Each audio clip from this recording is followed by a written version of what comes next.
एक जमाना था जब दुनिया में चलता था राजा का बेटा राजा होता है और अमीर का बेटा अमीर होता है। गरीब कभी सपने भी नहीं देख सकता था कि मेरा बेटा भी कभी अमीर बनेगा। इस युग की अगर सबसे खास अगर खोज निकल कर आई है और इस युग की अगर सबसे खास उपलब्धि अगर मानवता के लिए हुई है तो ये बात निकल कर आई है कि अब राजा का बेटा ही राजा नहीं होगा। अगर लगन से लग जाए इंसान और कर्म योग को, अपनी मेहनत को अगर मोमबत्ती बनाकर आगे चलना शुरू हो जाए तो राजा का बेटा ही राजा नहीं होता। अरे देश में बढ़ते बढ़ते चाय बेचने वाले का बेटा भी कभी राजा हो सकता है।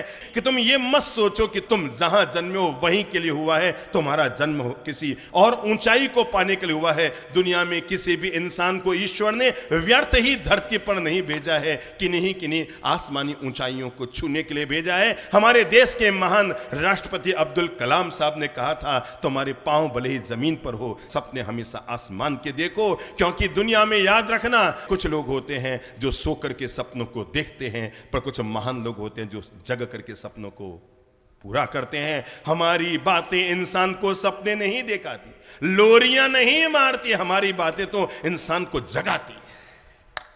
लोरियां दे देकर सुलाने की बातें हमारे सत्संग में नहीं मिलेगी। हमारे सत्संग में जब भी बातें मिलेगी इंसान के सोई हुई चेतना को जगाकर और इस बात का बोध बनाने के लिए कि तुम जमीन पर खड़े हो पर सपने हमेशा आसमान के देखो और विश्वास रखो। गीता के श्री कृष्ण हमें तब भी कह के गए और आज हम आपसे कहते हैं, चिंता मत कर, तू तो कर्म योग कर, ईश्वर तो सदा तेरे साथ है।